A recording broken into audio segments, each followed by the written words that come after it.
Welcome back to our chess series. In episode 1, we covered the basics of how to play chess. If you missed it, make sure to check that out first. Today, we're diving in deeper into the game as we discuss opening principle, tactic, and basic endgame to help you evaluate your skill. Let's jump right in. First, let's talk about openings. The opening phase of the game is crucial as it sets the stage for the middle game. Here are some key principles to keep in mind.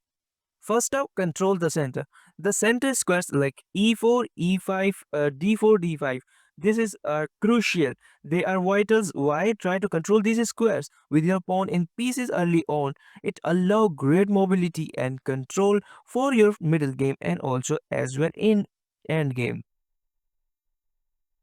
And you have to keep in mind that develop your pieces. Get your knight and bishop out early onto the natural square like this knight that is on rest on g1 starting position. Loves to develop on this f3 is just to control this center like d4 and e5 squares. This knight love to be on this and the bishop you can develop here, you can develop here to unpin the knight when this bishop ends up here. Like this bishop is loved anywhere you can go. Avoid moving the same piece multiple time. It as it waste valuable tempo. Like this knight develops here, good. Like if your opponent play this, just don't push another another move with the same knight because you are going to end up losing the material or you are going to lose your valuable tempos. Next thing you have to keep in your mind is king safety. Castling early not only safeguard your king but also connect your rook, preparing them for action. Like this black king is feeling unsafe in the center, but still there is no breaks in the center. But as at least you just castle the king to make it more safe. Like this bishop and knight protecting the king's side, and now this king is saved. Now you can play like bishop to this to castle the king this way. Anything like black move 2, you just castle the king and make your king more safer. But remember one thing, develop your pieces like minor pieces, knight and bishops, but don't develop your queen too early because in the starting, if you just develop the queen, if your opponent know how to treat her, your queen is going to kicked, and not only you're going to kicked, your opponent develop the pieces rapidly. Like this knight is looking great in the center, you can kick, but you have to waste another moves. Like you may make 3 moves out of 6 in the opening. That means 50% of the your moves is made by the queen, and now queen is just on the starting square. It doesn't help your position at all. And sometimes black get a rapid development just to getting tempos on the queens after move after move. Yes, queen is a powerful piece, but not in the starting. In the middle game or the end game, queen can be support by the other pieces. Let's look a couple of common opening moves. Like as a white pieces, red loves to play e4 and black respond with e5. Look how they gets the control of the center. Now knight to f3, just controlling the center, looking after the pawn that just develop on e5. Knight to c6, opposing this knight. You cannot take this pawn because protected by the knight, of course. Bishop gets developed to here. Look how the knights develop before the bishop. This is also a key principle in the opening you have to keep in your mind because the bishop you can develop anywhere like here, but knight that you know where the knight belongs, but you doesn't know where the bishop belongs, but you can know in some moves like here developing the bishop to the c4 square. Now we are in a opening called Italian game. Now black can play multiple move like bishop to c5 is a move. This is called a Gucci piano. Knight to f6 also a good move. And black develop the knight to attack your pawn. Look how the king can castle and you can save your king. But you lose the pawn in the center, and losing a center pawn is the worst thing you can do in a chess. So just protect your pawn with the move like d3, and now your pawn is protected, the bishop is protected. Now you can castle the king in the next move. Like black play like bishop to c5 and you castle the king, your king is safe. But if you're playing Mikhail Tal, it's not. But still, you are not going to play Mikhail Tal against, of course. But here are some multiple moves you can try to play. Like you, black can respond with castling as well, just to king save. Look how queen is still on the starting square and doesn't move even a single square. Why? Because queen doesn't belong to moving in the starting of the game, because it can ruin your structure the game, and as well you can resign literally. But this coin can be proof a very strong piece in the middle game and the end game as we go into the games. Now that we know some opening principle, let's discuss tactics. Tactics are short-term combination that can lead to material gain or a favorable outcome. First up, we have to know a fork. A fork occurs when a single piece attacks two or more your opponent pieces simultaneously. Knight are especially good at this. Like in this position, knight have a move that can fork the king, the rook simultaneously. Yes, you heard correct. And that is knight to g3 check, checking the king and the rook, not here, like rook. If king moves and you just lose the knight for the rook, and it is a pretty good trade for you. Now this puzzle is for you. Find the fork. Yes, if you find it, just let me know in the comment. The fork is knight to e7 check, checking the king and the rook simultaneously. And once the king move, you take the rook, and now you are going to win the game. This pawn is not fast enough. We just take, and yeah, knight and a bishop against nothing. Like he have just 4 pawns, I have three, but I have a knight and a bishop. I was still going to win the game. One more puzzle for you guys, but this time knight is not the one who is going to fork.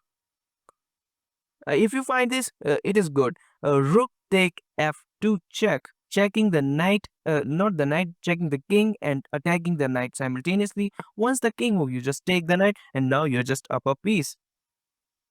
So we know what a fork is. Now we have to know what a pin is. Pin occur when a piece cannot move without exposing a value. Example, if bishop is pinning the knight to the knight cannot move. Like in this position, I'm just show this line to you, the Italian game. Like in this, if the bishop comes to g4, pinning our knight to the queen is not a absolute pin. Yes, pins are two types, a absolute, non-absolute. This pin is not absolute. You can move the knight, but you lose the queen. And the move like bishop to, yeah, b5, pinning the knight to the king is just a absolute pin.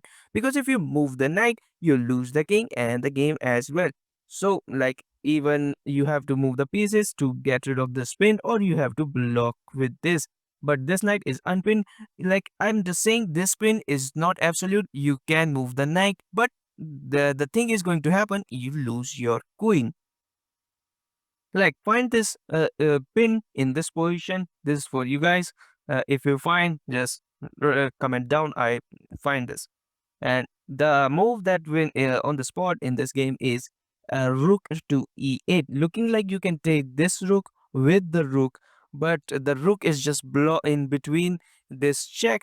Now it's also a discover attack. It's also a opening tactic, or you can say tactics. I'm going to teach you it in the next phase of the video. But the queen attacking the king, and simultaneously the rook pinning the queen to the king. So, like you move the king, and I'm just going to take your queen, and now you're just up a queen. If you can't win this game, you can't win anything. Another important thing, like a pin, is a skewer. A skewer is the reverse of a pin. It forces a valuable piece to move, exposing a less valuable piece behind it. Rooks and bishops excels in skewering. Like in this position, rook to d8 check, king have two moves. King can go to the c7 square or can go to the e5 square. But if king go to c7 looking for some shelter, rook to d7 checkmating the white king. But king have other move, that is king to e5. But in this case, you just check the king. Once the king move, you take the rook. Of course, the king is more valuable than the rook, so you have to move the king, but you lose the rook. Find a skewer in this position. Yes, it is bishop to d4 check. Looking like a pawn can block. No, our pawn is also supporting that square. So we can take it with our bishop. And once the king move, we take the rook and we go rook to c1. It's not matter because we have two pawns. If he take this one, we are going to queen. And if we go this, he is not fast enough. We are going to make the queen and win the game on the spot. Now, another tactic I want to tell you is a discover attack. This occurs when one piece move out of the way to reveal an attack from another piece. Like in this position, right? The knight moves, like knight move to d2. It's a check on the king, and also it is a revealing an attack on the rook. So once the king move, you take the rook. This often can catch your opponent by surprise, literally. Like find the move in this position. There is a discovery attack, like the move bishop to d4 check, checking the king and also revealing an attack on the rook. Once the king move, you take the rook. That is just simple. Like in this position, you have the move knight to f3 check, looking like you're losing the knight, but you get the rook and the game as well. Now that we have a grasp on opening and tactic, let's wrap up things with some endgames. Knowing how to play these can help you secure a win even if you have a few pieces on the board. First up, we have to understand a king and pawn versus king. Like white have a pawn, extra pawn. You can promote this pawn, but you have to do is just put the king in front of pawn to support the squares that the pawn is going to use. Like here is just here, and whenever your opponent move, go opposite to that side like this. So just put your king in front of your opponent, the side opponent choose the other side, and support your pawn way. Like in this position, support the pawn way like this. He plays the king on the same square you need for your pawn, so you put your king in front of his king.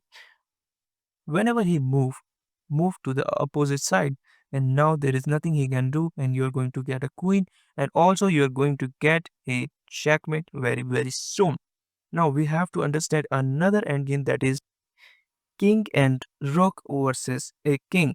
So how you going to win this? Try to cut off your opponent king first. This is the first thing you need to do. Like rook to h5 is just cutting the king, and now this is not going to come from like here.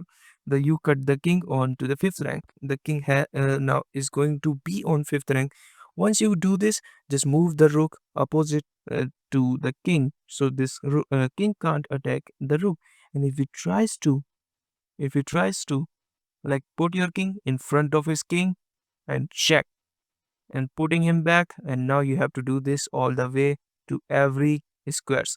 Like you put here, and look, the king is now is on the same opposite means in front of your king. Now you have to just do one thing, is just place this checkmate. Rook a8 is a checkmate. You checkmate this black king, and now this king have no square in front because of the my king, and also back rank is covered by the rook. Just it is easy. You have to learn this and practice this. Endgame may seem simple, but they require precision and strategy to execute successfully. Practicing these can make a huge difference in your results. Great job today. We have covered opening principle, essential tactic, basic endgames to help you become more confident chess player. Remember, practice is the key to sharpen your skills. Don't forget to subscribe to catch our next episode. Thanks for watching and see you next time.